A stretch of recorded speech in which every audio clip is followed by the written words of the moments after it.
সমাজসেবী শুভমের পর এবার মেলাঘরের প্রসেনজিৎ আবারও বিজেপির রাজনৈতিক প্রতিহিংসার শিকার।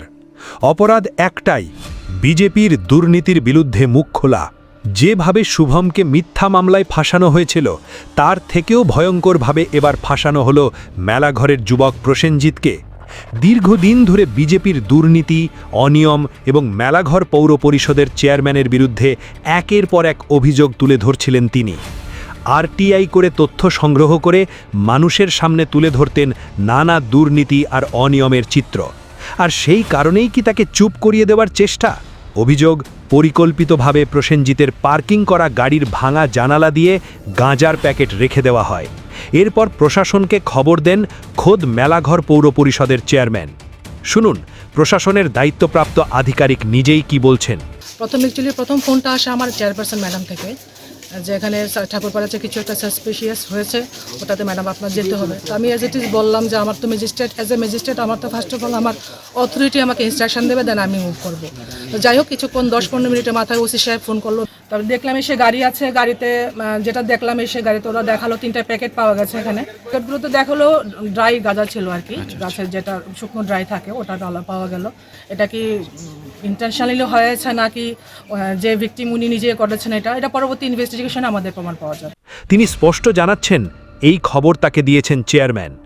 এবার প্রশ্ন উঠছে, একটি পার্কিং করা গাড়ির ভেতরে গাঁজা রয়েছে, সেই তথ্য চেয়ারম্যান আগে থেকে জানলেন কিভাবে? এই প্রশ্নের উত্তর খুঁজতেই শুনুন প্রসেনজিৎ নিজে কি বলছেন। যখন আপনার কি গাড়ির সঙ্গে আপনার কি গাঁজার লোকে গাড়ি পাইছেন? না না না, আমার বাড়ি থেকে আনছে। বাড়ি থেকে আনছে?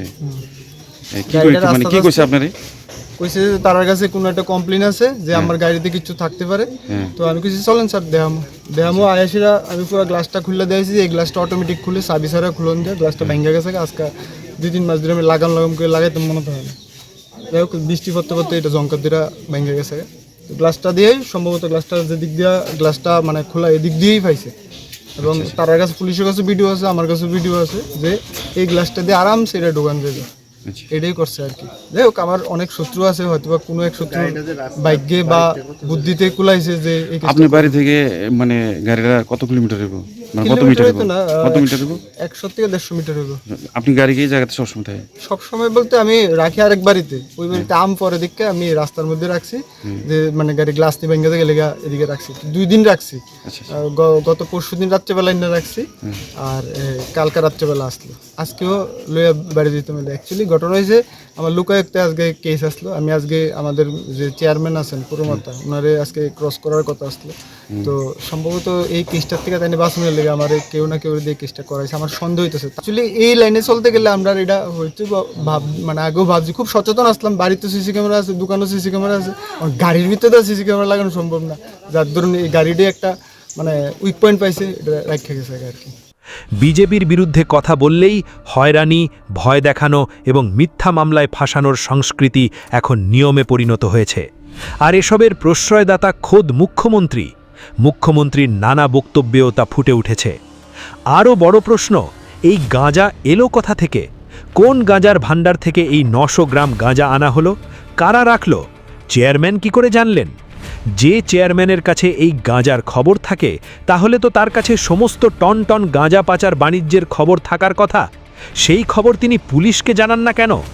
কোন গাড়িতে গাঁজা আছে এটা পুলিশ জানে না, অথচ বিজেপির চেয়ারম্যান জানে। এটা কি পুলিশের ব্যর্থতা না? মানিক সাহার পুলিশ কি প্রকৃত তদন্ত করবে? প্রতিবাদের মুখগুলিকে কি এইভাবেই একের পর এক টুটি টিপে ধরা হবে?